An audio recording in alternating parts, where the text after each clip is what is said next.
So I'm gonna be driving this next year. Yeah, when you get 16.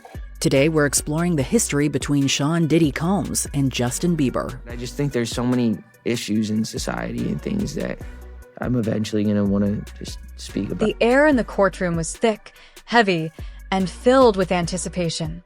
From the moment the session was called to order, everyone in the room knew something explosive was about to happen.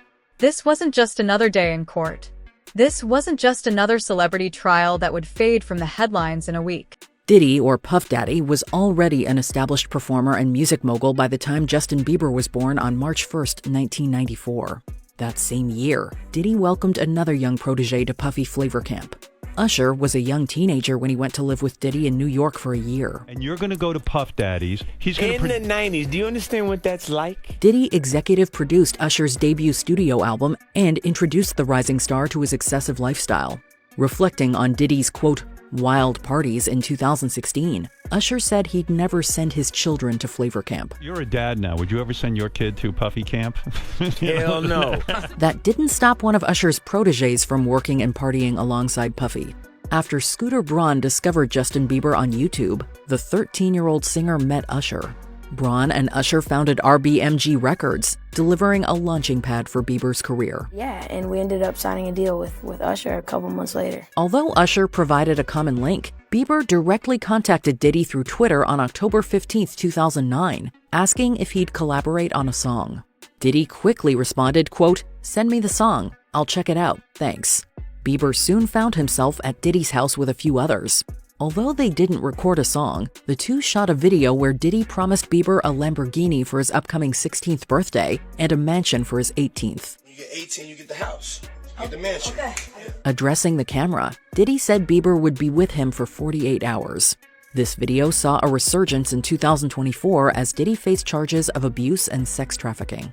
These accusations left people viewing the video in a much different light, prompting them to question what happened over those 48 hours. Where we hanging out and what we doing, we can't really disclose. While there isn't a detailed record, the fan wiki Bieberpedia has potentially connected a few dots.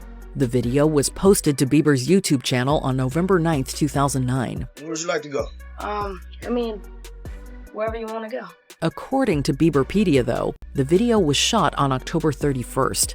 That same day, Bieber recorded a bit for 97.1 AMP radio and modeled for the clothing company Levi's. By nightfall, Bieber was trick-or-treating with his friends. Diddy notably isn't present in any of these photos. On November 1st, Bieber tweeted that he couldn't travel to Vancouver for a show as planned because of an illness. If Bieberpedia is accurate, it's possible that Diddy wasn't actually with Bieber for 48 straight hours and that video was more of a publicity stunt. Man after my heart, that's what I'm talking about. Another video posted to Diddy's YouTube page on December 15, 2010, also garnered concern amid his recent arrest. When Diddy asked why they hadn't hung out for a while, Bieber gave him a fake 555 number. Yeah. 555? Yes.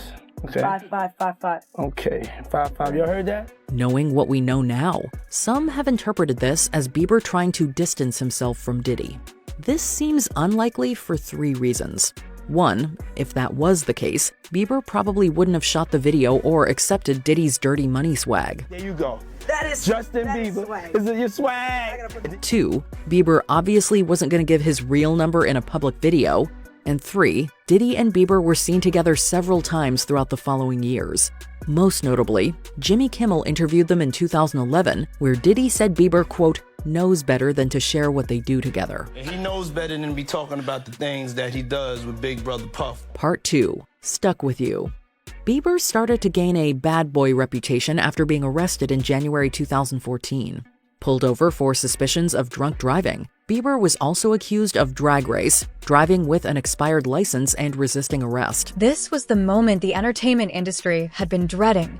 The moment one of the biggest stars in the world would speak on the record about the secrets that had been whispered for years. And the man sitting at the center of it all, Diddy, could feel his empire crumbling with every tick of the clock. The silence broke when Justin Bieber walked into the room. Cameras flashed endlessly. Reporters leaned forward, and the entire energy shifted. Here was the global pop sensation who had grown up in front of the public, who had lived his life under the spotlight since he was barely a teenager. now stepping forward to testify in one of the most disturbing, high-profile cases the music world had ever seen. His presence alone was enough to send shockwaves. But what he was about to say would tear through every layer of protection Diddy thought he had left. Justin sat down, his face calm, but his eyes serious. He looked older, more mature, weighed down by years of experiences the public had only ever guessed about. When the bailiff swore him in, you could almost hear people holding their breath, waiting for the words that would come out of his mouth. He leaned into the microphone, his voice steady but heavy, and then he began to speak from the very... The first case this afternoon is Justin Bieber. Diddy defended Bieber, saying he would ensure the young artist made more responsible decisions. I don't think that he should be judged like he's not a human being. This wasn't reflected behind the scenes. A month after his arrest, Bieber was seen at one of Diddy's parties in Atlanta. Rick Ross, Lil Scrappy, T.I., and several others were also in attendance. Bieber was still a month away from turning 20.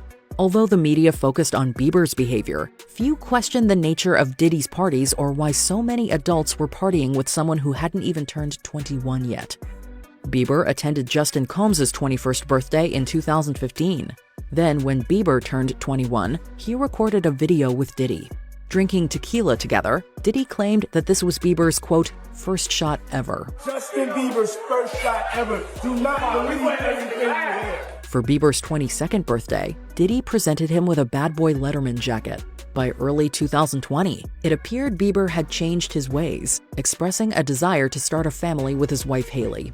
In an Apple Music interview, Bieber also tearfully made a vague statement about wanting to, quote, protect Billie Eilish from the industry hurdles he endured as an up-and-coming artist.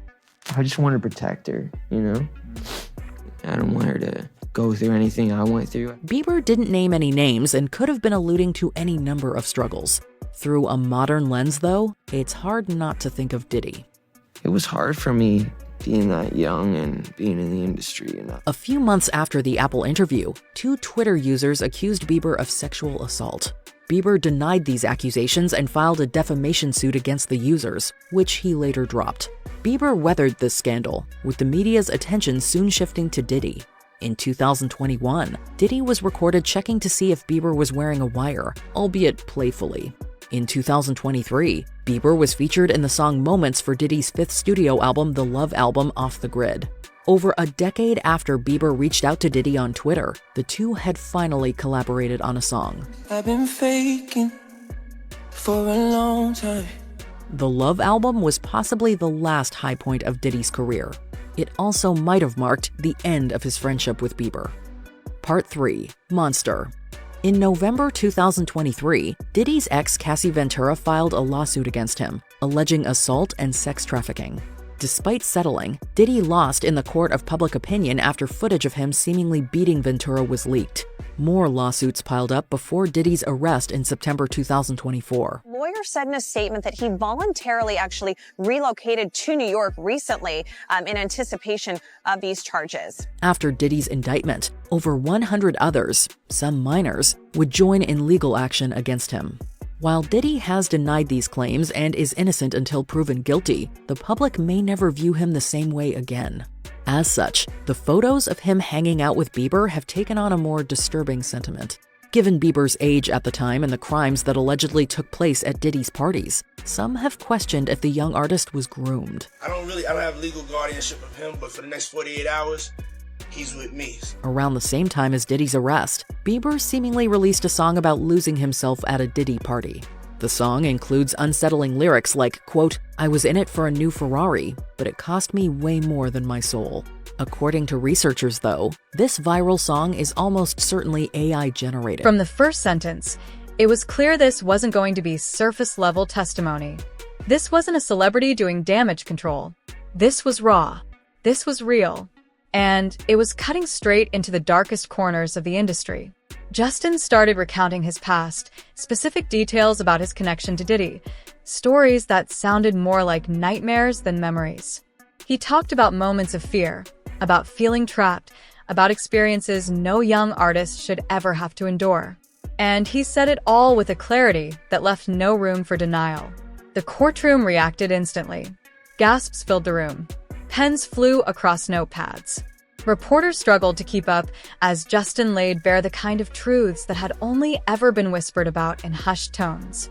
Every revelation was more shocking than the last, peeling away the image of Diddy as a mentor, a mogul, a powerhouse, and replacing it with something much darker, much more sinister. Diddy couldn't handle it. The moment Justin's words cut into the core of his carefully constructed TikTok or X without seeing something about Diddy. It's practically all you see, and this, of course, comes after Combs' arrest on racketeering, conspiracy, and sex trafficking charges. At this point, Combs is accused of sex trafficking involving one victim, his ex-girlfriend of many years, Cassie Ventura. The indictment says the allegations date back to 2008. Combs has pleaded not guilty, and his lawyer says he hasn't committed any crimes. But there are a lot of people questioning who knew what and when, given that at least part of what Cassie Ventura claimed was backed up by a video obtained by CNN that showed Combs beating Cassie Ventura as the U.S. attorney said she tried to escape one of his freak-off sex parties. And many people are wondering whether other celebrities were a part of these freak-offs, and worse, is it possible that some people, maybe other celebrities, were actually victimized? We don't know at this point, but what we do know is that videos of Sean Combs and Justin Bieber have been all over X and TikTok for days. Specifically this one when Bieber was 15. Soon as you turn 16, you know what I'm saying? I'm gonna let you rock this every time you come to LA. Yeah, it's gonna be yours. So every time you come to LA, it's a little dusty, but you know, I'm gonna put the front shot in. Man. And then out. Minute. Woo. Okay. Okay. All right, so I'm gonna be driving this next year. Now that video has been viewed more than 5 million times on Justin Bieber's YouTube channel. He was 15 at the time, and he was staying with Combs for 48 hours. You know, I have been given custody of him. You know, he signed to Usher. I'm signed to Usher. I had legal guardianship of Usher when you know, he did his first album. I did Usher's first album. Justin Bieber is now a pop megastar. He's loved by fans around the world. In 2009, at the time of this video, though, he wasn't really known. He was just a kid, and his first album was coming out. Bieber is originally from Canada, and Usher signed him to manage his career. Usher actually got his start in the business through Sean Combs. He lived with him for a year when he was 13, and Usher talked about his time living with Combs on The Howard Stern Show back in 2016. He was sent to what was called Puffy Flavor Camp.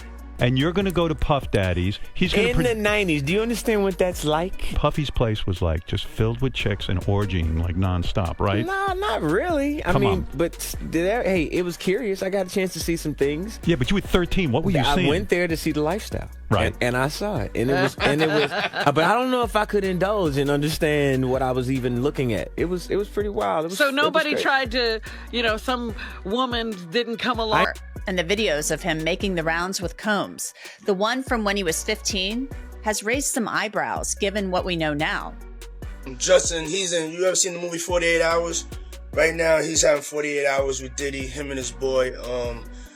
They're having the times of their lives, like where we hanging out and what we doing.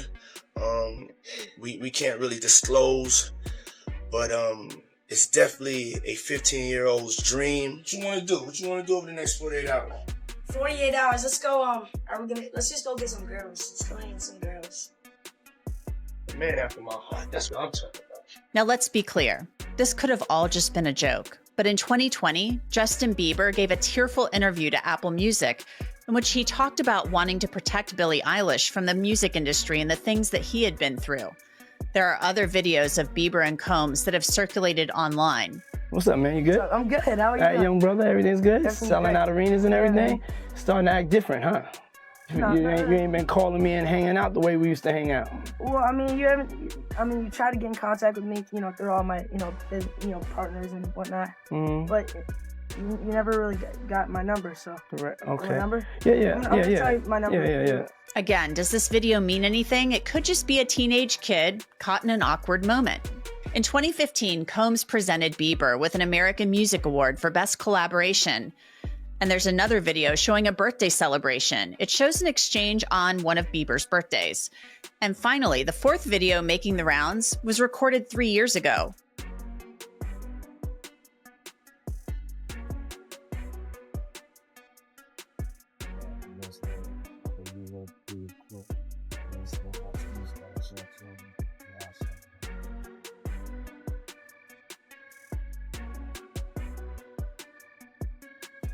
Let's play that again. Some speculated that Combs was looking to see what he cracked.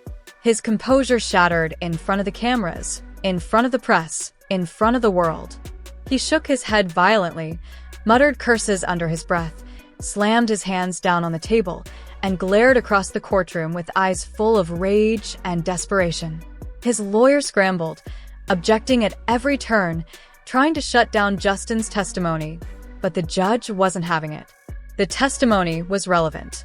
The testimony was allowed, and nothing was going to stop it now. The more Justin spoke, the more the atmosphere in the room grew tense, almost unbearable. He wasn't speaking in vague terms. He wasn't hinting or dancing around the truth. He was specific. He was detailed. He painted a picture so vivid that even the most hardened courtroom observers looked shaken. Some jurors leaned back in disbelief.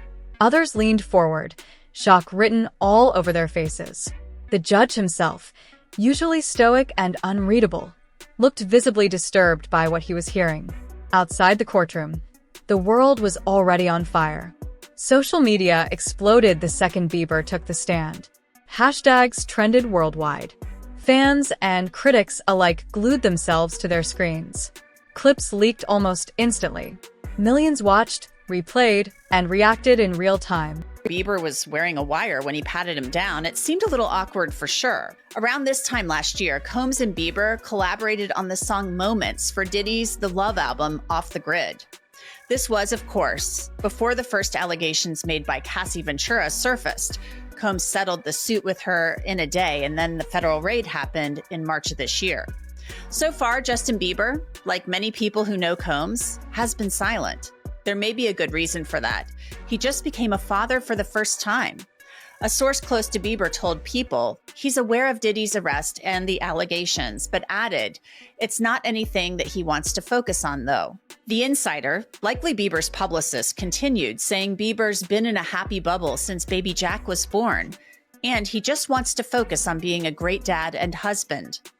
That is also completely understandable. Justin Bieber's a first-time father. He should want to enjoy this time and cherish every moment of it. But that hasn't stopped the chatter. This TikTok video from Bieber's father-in-law, actor Stephen Baldwin, has just added to the speculation about Diddy and Bieber.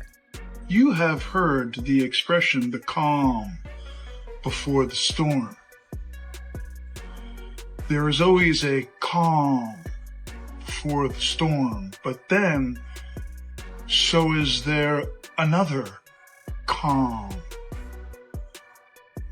after the storm. There's a calm and then a storm and then another calm. So you get the gist. And no one knows whether Stephen Baldwin was actually referring to the Sean Combs situation or his son-in-law Justin Bieber, but that video certainly has had people on X wondering. I want to bring in Mitra Ahorian. She is an entertainment attorney in Los Angeles. So Mitra, what are people saying out there on the street? What's the chatter in Hollywood about Sean Combs' arrest? I think the chatter is some of what we're already hearing in the news, except that there are actual people who were at these parties who have interacted with him.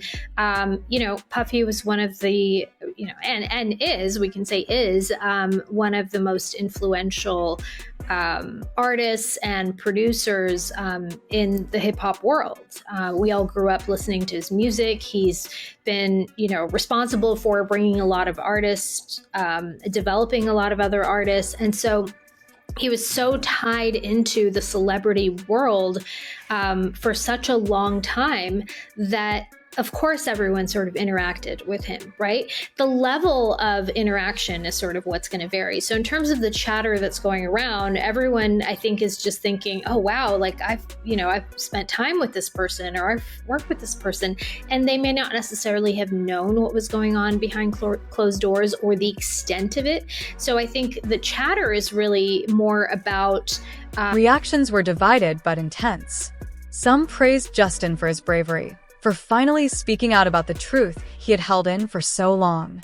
Others were stunned, unsure how to process the gravity of the allegations. But no one could deny that this was historic. This was a moment that would be remembered forever. Diddy, on the other hand, looked like a man watching his entire world collapse. He tried to project anger, tried to intimidate with glares and outbursts, but it only made him look more guilty, more desperate. The cool, untouchable mogul was gone. In his place sat someone unraveling, losing control in front of the very cameras he had once courted so effortlessly. Every slam of his hand, every muttered insult, every attempt to silence Bieber only made the truth more undeniable. Justin pressed on, even as the weight of his words visibly wore on him. His voice cracked at moments, not from weakness, but from the sheer emotional toll of revisiting the past. He paused to collect himself, his hands shaking slightly. But it's not going to matter in the court of public opinion. And you know, Bieber's statement, it comes as this TikTok started floating around on Friday. There was a doctored image of Bieber where he allegedly announces that he's going to testify against Combs, but the video was quickly debunked as fake. And Nima, I mean, you think at the end of the day, are we going to see some celebrity or celebrity friends testify at this trial?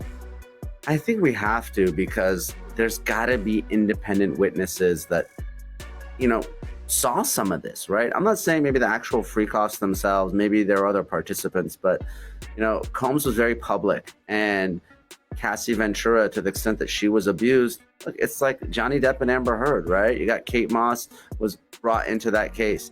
People that are rich and famous celebrities, they have rich and famous celebrity friends, right? That's why Blake Lively and Justin Baldoni, we're talking about Taylor Swift. This is a small circle here in Hollywood. So the independent witnesses are very likely going to be other celebrities. So I think we're just starting to scratch the surface when it comes to that. So the question becomes, why do fans believe that Justin Bieber could have been one of Sean Combs' targets, right? You mentioned it before. Well, as the legal saga against Combs ramped up last year, there was video clips that started to resurface of Combs and Bieber spending some time together. And people noticed that the videos often kind of straddled the line between awkward and inappropriate. And Bieber sometimes seemed really uncomfortable. For example, when Bieber was 15 years old, he uploaded a video to his YouTube channel called 48 Hours with Diddy. And this is where he said he was going to be hanging out with the rapper for a couple of days. So check this out, yo. Justin, you ever seen the movie 48 Hours? Right now, he's having 48 hours with Diddy, him and his boy. They're having the times of their lives, like where we hanging out and what we doing. We can't really disclose, but it's definitely a 15-year-old's dream. Now, some fans called out Combs for allegedly grooming behavior they say was exhibited in this video, spending time at his home with a young kid who's suddenly been thrown into the world of fame and money, taking him under his wing, offering up opportunities, maybe gifts that he could only dream of. Yeah, so as soon as you turn 16, you know what I'm saying? I'm gonna let you rock this every time you come in LA. Yeah, it's gonna be yours.